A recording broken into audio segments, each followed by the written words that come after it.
안녕하세요. 동패고 1학년 여러분. 온라인 개학으로 인해서 수업을 온라인으로 하고 있는데 어떻게 잘하고 있나요? 처음엔 접속도 어렵고 영상도 잘 안 열릴 수 있는데 아마 점점 좋아지겠죠. 수업을 듣다가 궁금한 것들 있으면 커뮤니티 질문 있어요에 글 남겨주면 돼요. 특히 이제 강의하기 전에 강의 내용에다 선생님이 수업 흐름도 같은 거 넣어놨어요. 그러니까 그거 꼼꼼하게 확인해주고 수업에 임해주시면 되겠습니다.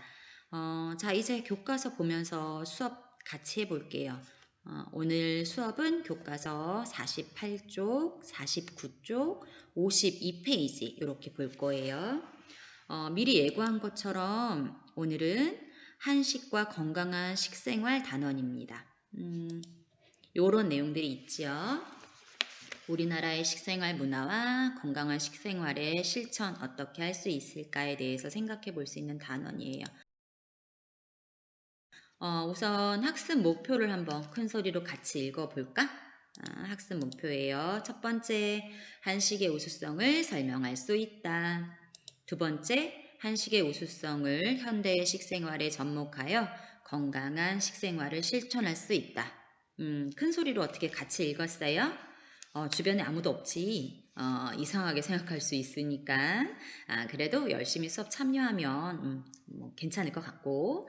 자, 오늘은 한식에 대해서 알아보려고 하는데, 요즘은 외국 사람들도 우리나라 음식인 한식에 관심이 많고 좋아하더라고. 외국인들이 좋아하는 한식 어떤 게 있을까? 여러분들 뭐 같아요? 여러 가지가 있는데 이런 것들 삼겹살, 불고기 많이 나오죠. 이거 선생님 저는 뭐 김밥 좋아해요, 뭐 양념치킨 좋아해요, 떡볶이 좋아해요 하는 친구들이 있을 것 같아요. 각자 좋아하는 음식들이 있을 건데 이렇게 불고기, 또 외국 사람들 예쁘다 하는 음식 비빔밥 있고 또 가장 좋아하는 건 바로 삼겹살이라고 하네. 여러분들 삼겹살 좋아하죠? 안 좋아하는 친구들도 있을까? 선생님도 좋아해요. 삼겹살 맛있잖아. 친구이네. 한식을 알리기 위한 노력이 사실은 한참 전부터 시작이 되었는데 특히 요즘은 SNS가 발달하다 보니까 보다 더 쉽게 한식을 알릴 수 있는 그런 기회가 좀 온 것 같아요. 우리가 한식에 대해서 바르게 알고 한식을 현대 생활에 맞게 재해석해서 실천할 수 있는 방법을 생각해 보면서 한식을 세계화할 수 있는 방법이 어떤 게 있을까 생각해 보는 그런 시간이 되면 좋을 것 같아요. 자, 그럼 한식의 우수성을 하나씩 좀 살펴볼게요. 48, 49페이지야. 자, 우선 한식은 균형이 잡혀 있다. 이런 걸 가장 큰 특징으로, 우수성으로 살펴볼 수 있어요. 또 발효 음식이 발달해서 건강한 식사가 가능하다. 하는 점이고 다양한 조리법이나 식재료가 있어서 건강뿐만 아니라 지역마다 또 다른 향토 음식이 발달되었다라는 점 등을 우수성으로 들 수 있지. 또 뭐 밥이 보약이다 해서 약과 음식은 그 근본이 같다라는 이런 약식 동원 사상이라고 하는 게 우리나라 사람들의 마음속에는 좀 밑바탕에 깔려 있어요. 그래서 여러 가지 측면에서 한식이 우수하다라고 볼 수 있는데 이런 한식의 우수성 하나씩 하나씩 한번 구체적으로 좀 보도록 하죠. 우선 첫 번째는 바로 균형이라고 하는 부분이에요. 우리나라는 밥을 주식으로 하고 여러 반찬을 부식으로 해서 식사를 하게 되잖아요. 특히 뭐 부식 같은 경우에는 고기 위주의 동물성 식품과 채소 위주의 식물성 식품을 골고루 써서 만들어요. 또 그 맛도 다양하고 색깔이라던가 또 사용하는 곡류의 종류, 또 고기의 종류, 과일 같은 것들 이런 것들을 다양하게 사용해서 음식으로 만들기 때문에 굉장히 균형 잡혀 있다라고 볼 수 있는 거지. 그리고 두 번째 식의 우수성을 살펴보자면 바로 건강적인 측면인데요. 항산화 또 항노화, 항암 효과가 있다고 알려진 이 여러 발효식품을 쓰고 또 동물성 기름보다는 아무래도 우리나라는 참기름이나 들기름 같은 식물성 기름을 많이 쓰는 편이죠. 그리고 김치나 나물류 같은 채소 음식이 발달되어 있어서 섬유소를 충분히 섭취할 수 있다는 면에서 건강한 식사를 할 수 있어요. 세 번째 한식의 우수성은 건강하고 다양한 조리법을 사용한다는 건데 전체적으로 기름 사용이 적은 조리법을 이용한다는 특징이 있어요. 찌기, 굽기, 조리기, 무치기 뭐 이런 것들 외에도 편육처럼 삶는다던가 또 계란말이나 전처럼 부치기, 국이나 찌개처럼 끓이는 것 이런 것들 굉장히 다양한 조리 방법이 있죠. 같은 재료라도 다양한 조리법을 통해서 변화를 줄 수 있잖아. 한번 예를 들어 볼까요? 계란으로 할 수 있는 음식, 어떤 게 있을까? 우선 계란을 풀어서 찌면 계란찜으로 만들어 먹을 수 있고, 또 물에다 넣고 삶아서 삶은 계란으로 먹을 수 있지요. 또 삶아진 계란을 간장에 넣어서 졸이면 계란 장조림 같은 거, 이런 것들 만들 수 있고, 또 계란말이는 어떤 방법으로 만들까? 바로 부치기죠. 부치기 방법을 통해서 계란말이를 하기도 하고 그 밖에 끓여서 만드는 계란탕, 계란국 이런 것들로 만들기도 해요. 이렇게 하나의 식재료로 다양한 음식을 만들 수 있다는 거 너무 훌륭하지 않아요? 자, 세 번째 특징은 바로 한식의 우수성 중에 조리법이 다양하다라는 거였고 자, 네 번째는 다양한 식재료를 이용한다라는 게 특징이지. 우리나라의 지리적인 특징을 보면 평야도 있고, 또 산도 있고, 또 삼면이 바다로 이렇게 둘러싸여져 있어서 이 곳에서 나는 지역적인 곳마다 식재료가 다양할 수밖에 없어요. 여러분도 여행 많이 다녀봤죠? 선생님도 여행 좋아해서 여러 곳 다녀봤는데, 여행했던 나라 중에 완전 내륙에 있던 나라가 있었어. 여기는 정말 음식이 먹을 게 별로 없더라고요. 되게 제한적이더라고. 그래서 그곳에서 이제 여행하는 동안에는 계속 비슷한 음식만 먹다 보니까 우리나라에서 태어난 게 얼마나 축복인지 싶은 생각이 들었어요. 그래서 식재료가 다양하다라는 거, 이런 거 한번 보시고.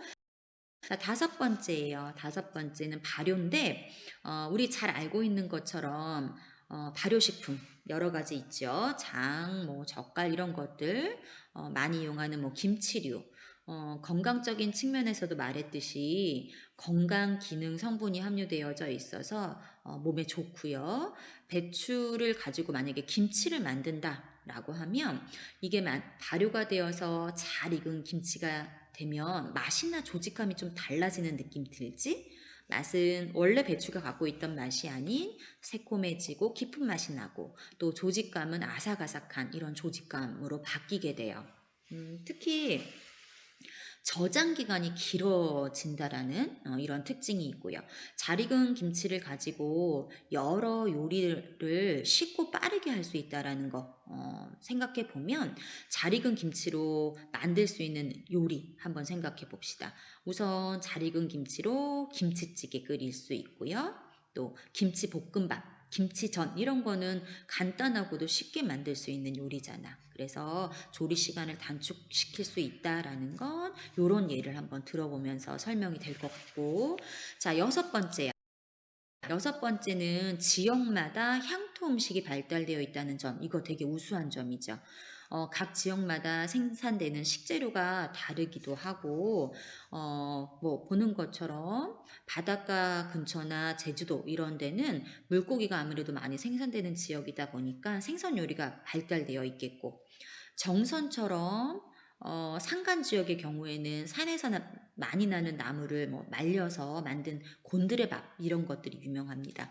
여기 제주도는 뭐 고기국수가 나오기는 했는데 제주도에는 또 똥돼지라고 해서 좀 작고 이렇게 고기 질감이 좋은 그 돼지고기가 있어요. 그래서 그런 거 가지고서 만든 고기국수 이런 것들도 유명하죠.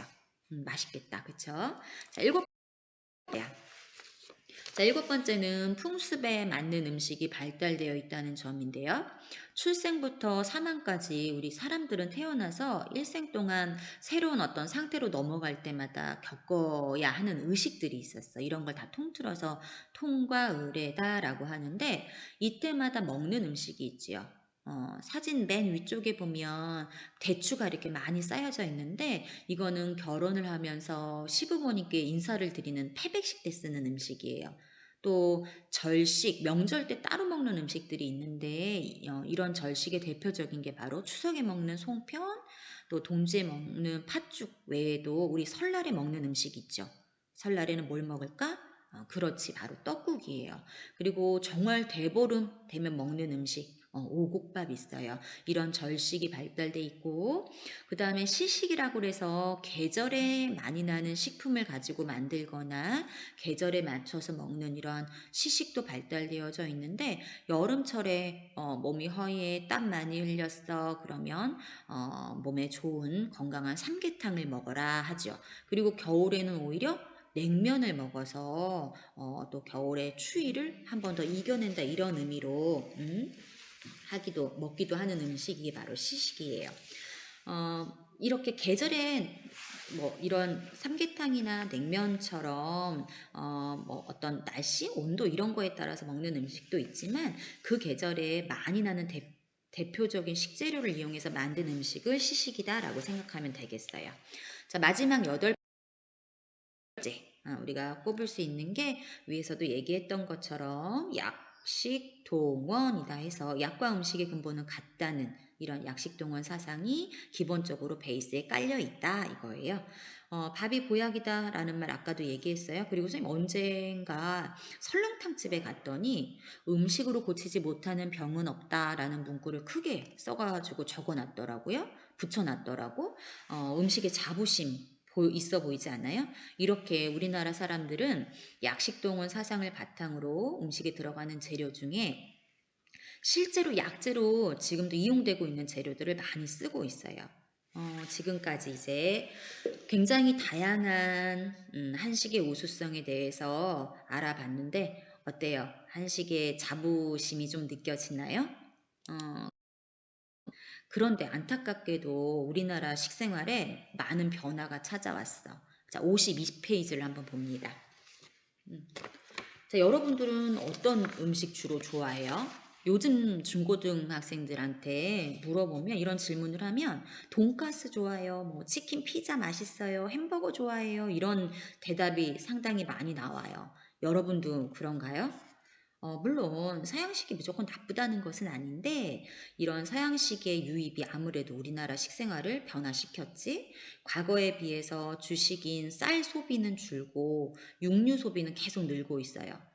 또한 외식이나 배달 음식 이런 것들이 늘고 패스트푸드 소비가 늘어나면서 영양이 과잉되어지는 일들이 많다라는 거예요. 아무래도 외식해, 패스트푸드 먹어, 배달 음식 먹어 이러면 우리가 집에서 집밥으로 먹던 것보다 좀 더 과식하는 또 열량이 좀 높은 음식을 먹게 되는 이런 경향이 나타나지. 그러다 보니 생활습관병이라고 해서요.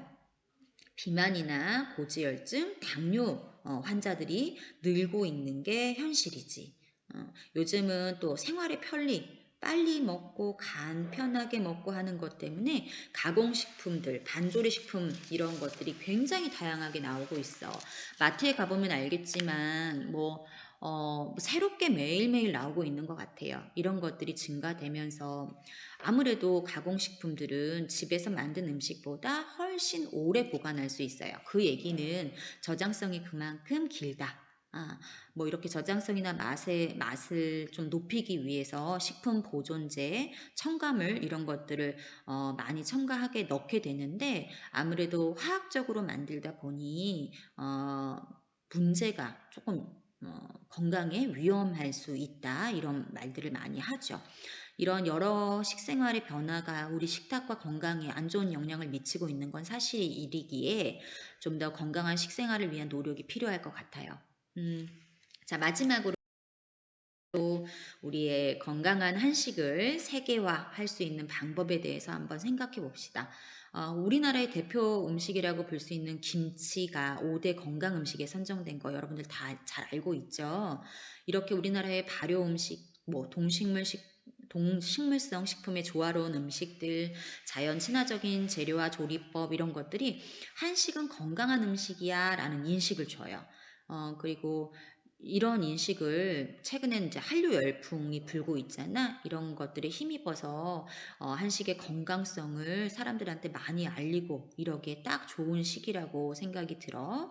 그래서 한식을 세계화하는 데 노력해야 되겠는데 한간에는 한식을 세계화하는 데 문제점 있다라고 지적하는 사람들 있어요.